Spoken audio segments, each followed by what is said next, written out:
Katanya berdasarkan catatan Belanda yang ada di Leiden yang bernama Umar Bawazir. Jadi Pak Sakera ini mau diarabkan menjadi nama Umar Bawazir. Ini saya tidak terima. Begitu juga seluruh rakyat Pasuruan, Jawa Timur dan Indonesia, jangan sampai mau dirubah nama Pak Sagiman, Pak Sakera ini menjadi Umar Bawazir. Dan jangan dipercaya. Setiap kali ada karangan buku dari mereka, jangan mudah untuk dipercaya. Engkau ku hargai.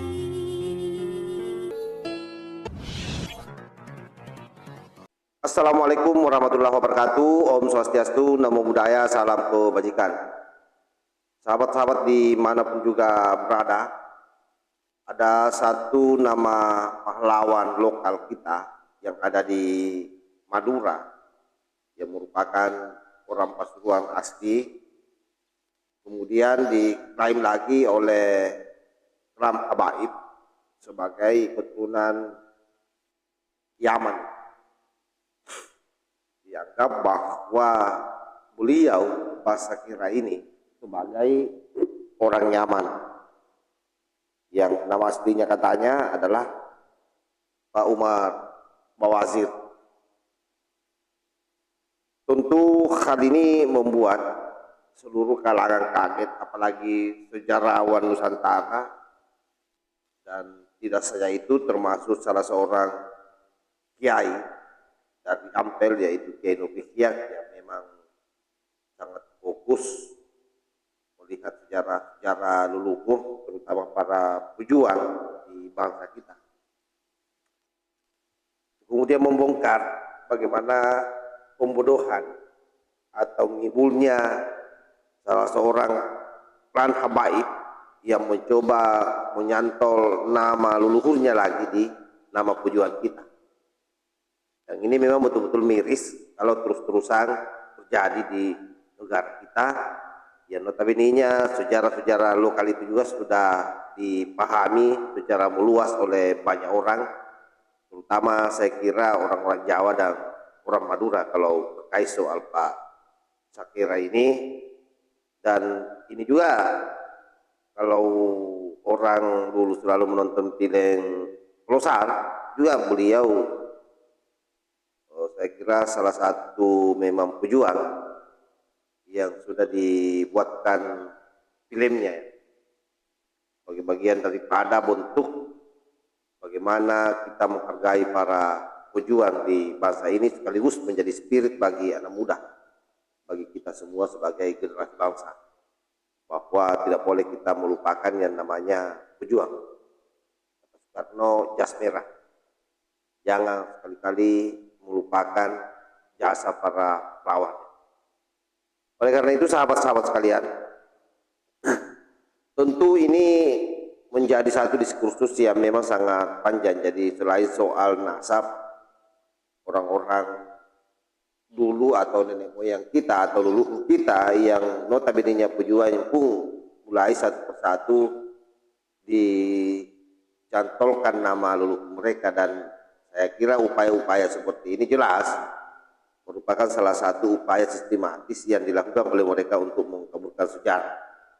Nah, bagaimana hal tersebut itu diuraikan langsung oleh Kiai Nufikiat pada saat Pak Kiai itu soal ke makam beliau, silaturahim ke makam beliau. Coba kita dengar seperti apa penyampaian daripada Kiai Nufikiat. Pada kesempatan yang penuh dengan kebahagiaan ini, saya berada di makam Makbaroh, tempat peristirahatan terakhir beliau Pak Sagiman, terkenal dengan nama Pak Sakera, seorang pahlawan lokal berasal dari Rembang, Pasuruan, Jawa Timur. Tahun 1980-an telah di-launching film tentang Pak Sakera itu, yang dibintangi oleh Pak W.D. Mokhtar, ya, sebagai Pak Sakera, yang memerankan peran Pak Sakera. Dengan lihat sendiri di filmnya tentang sejarah beliau, ya lebih kurangnya ya ada di film itu. Namun saat ini beliau, nama besar Pak Sakera, mau diamankan. ada seorang penulis dari Bangil, kota peranaan Arab Yaman, yang mau mengarab Yamankan Pak Sagiman alias Pak Sakera itu. Ini saya berada di makam beliau, saya sudah berziarah, mendoakan beliau semoga jasa perjuangan beliau senantiasa dikenang oleh generasi setelahnya sampai kita semua saat ini, dan semoga segala amal baik ibadahnya diterima oleh Allah Subhanahu wa taala, dan segala dosa kekhilafan kesalahan almarhum Pak Sakera, Pak Sagiman dimaafkan, diampuni, diberikan maghfirah oleh Allah Subhanahu wa taala. Jadi tidak benar Pak Sagiman ini adalah keturunan Arab bermarga Bawazir, mau diarabkan. Katanya berdasarkan catatan Belanda yang ada di Leiden yang bernama Umar Bawazir. Jadi Pak Sakera ini mau diarabkan menjadi nama Umar Bawazir. Ini saya tidak terima. Begitu juga seluruh rakyat Pasuruan, Jawa Timur dan Indonesia, jangan sampai mau dirubah nama Pak Sagiman, Pak Sakera ini menjadi Umar Bawazir, dan jangan dipercaya. Setiap kali ada karangan buku dari mereka, jangan mudah untuk dipercaya. Teliti dulu sejarah keasliannya. Saya sudah meneliti Pak Sakera, Pak Sagiman ini di tempat kelahirannya di Rembang, di Kelurahan Tampung, Kecamatan Rembang, sebelah tenggaranya Bangil, atau sebelah selatannya Kecamatan Bangil, Pasuruan. Keluarganya beliau, Pak Sagiman, Pak Sakera, masih ada di sana. Masih ada sampai sekarang. Dan bahkan tempat ditangkapnya Pak Sakera itu sampai sekarang masih ada lubang sebelahnya, itu namanya Gang Sakera namanya. Sampai sekarang masih ada Gang Sakera itu. Tiba-tiba mau diakuisisi, diakui, ya, didaku menjadi orang Arab, Umar Bawazir. Beliau, Pak Sakera ini orang Jawa asli, Pedalungan, Jawara, Jawa Madura. Berdasarkan perjanjian antara Raden Wijaya dengan Arya Wiraraja, bahwa ketika Raden Wijaya berhasil untuk menumbangkan Jayakatwang, Bupati Adipati asal Murawan, Madiun, keturunan dari Raja Kediri yang membunuh Kertanegara, lalu mendirikan Kerajaan Kadiri. Berdasarkan perjanjian itu, ada bagian dari Arya Wiraraja untuk mendapatkan tanah perdikan mulai dari Pasuruan ke timur sampai Belambangan, Banyuwangi, atau Lumajang, Tigang Juru sampai ke Jember. Bisa dikatakan sebagai daerah Majapahit Timur, Majapahit Wetan. Nah, sampai sekarang kenapa daerah Jawa Timur bagian timur ini banyak penduduk Maduranya? Ya karena memang banyak di antara penduduk Sampang, Pamekasan, Sumeneb, Sepudi, Bangkalan yang hijrah dari Pulau Madura ke Pulau Jawa sebelah timur dengan nama bukan orang Madura tetapi Pedalungan, campuran Jawara, Jawa Madura, mulai Pasuruan, Lumajang, Probolinggo, Bondowoso, Situbondo, sebagian Banyuwangi, Jember. Dan pusat kerajaannya dulu berada di Lamajang atau Lumajang sekarang. Nah, inilah yang menyebabkan bahwa antara Jawa dan Madura itu saudara. Jangan sampai terjadi pertengkaran. Bahkan istri saya sendiri juga orang Madura. Bisa dikatakan sejak awal orang-orang Madura itu selalu backup, dampingi, ngawal orang-orang Jawa dalam mencapai suksesi kekuasaannya. Ronggolawe itu juga keturunan Jawara, Jawa Madura, anaknya Arya Wiraraja. Jadi keberanian beliau, Bapak Sagiman almarhum ini, patut kita tiru dalam rangka membela kaum lemah, pribumi yang tertindas oleh penjajah. Bila para pemirsa dan pendengar sekalian melihat nama Pak Sagiman, apakah ini orang Arab? Apakah ini orang Yaman? Enggak kan? Sagiman. Kalau kemarin yang saya bahas pahlawan lingkungan dari Wonogiri, yaitu Pak Sadiman. Sadiman atau kalau bahasa Arabnya Sadiman, orang yang beruntung. Atau Sadiman, Sadi itu jual, menjual jasanya ikhlas untuk bangsa dan negara, rakyat umat masyarakatnya. Sadiman. Kalau ini Sagiman. Sagiman itu berasal dari kata secepatnya orang yang senantiasa lincah dan cepat langkahnya, selalu bergerak hatinya untuk perjuangan. Beliau senengannya pertunjukan tayub. Lah masa orang Arab seneng tayuban? Beliau orang asli Rembang, kampung situ yang dipondokkan oleh bapak ibunya ke Batu Ampar, perbatasan Pamekasan Sampang itu. Mondok di sana dengan Anjis dan Kiai Bakri. Nah, ada teman seperguruannya, teman mondoknya, abad 19 awal. Sehingga setelah pulang dari pondok, beliau bekerja pabrik gula ya yang ada di Bangil, akhirnya menjadi mandor tebu. Melihat kesewenang-wenangan kolonial Belanda bersama dengan antek-anteknya, beliau berontak ingin membela rakyat lemah, tuan rumah sendiri yang dijajah. Jadi tolong rakyat Madura yang ada di Pulau Madura dan rakyat Madura yang ada di Jawa, ayo bergerak, berjuang bersama, belalah para pejuang negeri kalian. Jangan bela orang-orang dari negeri lain. Ini pesan saya ya buat Tretan Bibi Ring Madura, salam setungder.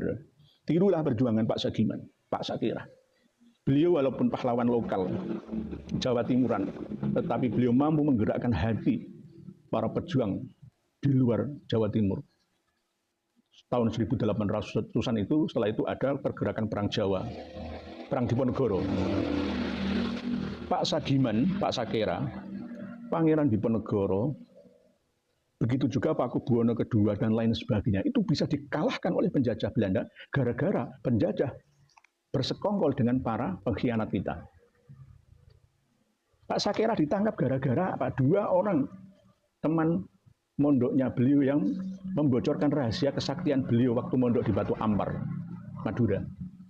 Akhirnya ditangkap, dibawa ke alun-alun Bangil, dari sini sekitar antara 5 km atau 6 km, ini di Kelurahan Kolorsari, ya, Desa Bekacak, Kecamatan Bangil, bagian selatan. Ditangkap, dihukum picis, digantung, ya, disobek-sobek kulitnya sampai meninggal, dibawa ke sini, dimakamkan di Bekacak Selatan sini. Sampai dibelani kayak begitu. Bagaimana perasaan beliau, almarhum Pak Sakera, Pak Sagiman ini, ketika mau diakui perjuangannya sebagai orang Arab, Umar Bawazir. Bayangkan, tanpa ada yang mampu dan mau membela beliau. Beliau adalah pahlawan lokal. Patut kita tiru abad ini sebagai semangat penyemangat kita untuk bangkit melawan penindasan. Berjuang untuk kesetaraan, kebersamaan. Bahwa kita semua ini adalah bangsa yang merdeka. Bangsa yang setara satu sama lainnya. Tidak ada kasta. Mungkin demikian yang dapat saya sampaikan pada kesempatan di Makam Bekacak Selatan Kolorsari Bangil ini bersama saya almarhum Pak Sakera atau Mbah Sagiman. Semoga almarhum ditempatkan oleh Allah di jannahnya, di alam barzah sampai ila yaumil qiyamahnya. Dan jasa-jasanya selalu kita kenang dan kita tiru bersama untuk penyemangat kita dalam rangka membebaskan diri dan negeri kita dari penjajahan abad ini. Oke, sahabat, saya kira sudah jelas ya apa yang disampaikan oleh Kiai Nur Hikyak ini, terang-benderang bahwa Pak Sakera memang betul-betul bukan orang Yaman berdasarkan hasil penelusuran beliau, dan bahkan keluarganya masih ada di Pasuruan sana. Tetapi apa yang saya mau sampaikan di sini, bahwa memang kita sebagai anak bangsa untuk hari ini dan seterusnya harus berhati-hati dengan klaim-klaim yang terjadi, khususnya yang dilakukan oleh mereka para oknum habaib. Karena ini bukan saja sesuatu yang kebetulan, tetapi dengan rentetan-rentetan fakta-fakta yang muncul ke permukaan, mulai bagaimana membalikkan fakta sejarah bangsa kita, kemudian sejarah para pejuang kita termasuk nama-namanya di Balawikan, bahkan lebih jauh Suryat Wali Songo pun ada di Balawikan, termasuk saya kira adalah para keturunan-keturunan atau terah-terah kesultanan yang ada di Nusantara itu menjadi sasaran, dan itu faktanya juga sudah banyak bermunculan di media sosial yang hari ini betul-betul terpapar secara ramai-ramai di kanal-kanal YouTube yang ada, termasuk di kanal-kanal TikTok ya. Nah, apa yang penting dari penyampaian ke Indonesia ini tentu yang pertama adalah bagaimana seluruh anak bangsa itu kemudian harus betul-betul selektif mendapatkan atau menerima informasi, khususnya kalau datang dari mereka. Yang saya maksudkan itu ya klan Yap atau klan Balawi. Ya, memang akhir-akhir ini selain soal nasabnya yang disinyalir palsu berdasarkan hasil penelitian Kiai Imanuddin Usman Al-Bantani, ya juga itu tadi bagaimana berupaya mengganti nama-nama pahlawan kita, nama-nama sultan kita, dan menjatuhkan pamnya di sana sebagai Balawi. Dan ini saya kira jelas bagian daripada proses penjajahan yang dilakukan secara sistemik, masif, dan betul-betul sepertinya terencana dengan baik. Karena itu kemudian kalau Tra Wali Songo hari ini bersikap terhadap mereka, itu hal yang sangat wajar, dan kita berharap bukan saja Tra Wali Songo, termasuk terah-terah pribumi yang lain harus memiliki sikap yang sama terhadap penjejalan nasab dan pemalsuan nama pahlawan dan pemalsuan makam yang hari ini memang betul-betul masif. Saya kira itu yang saya sampaikan, sahabat. Wallahumma a'lam bishawab. Wassalamualaikum warahmatullahi wabarakatuh.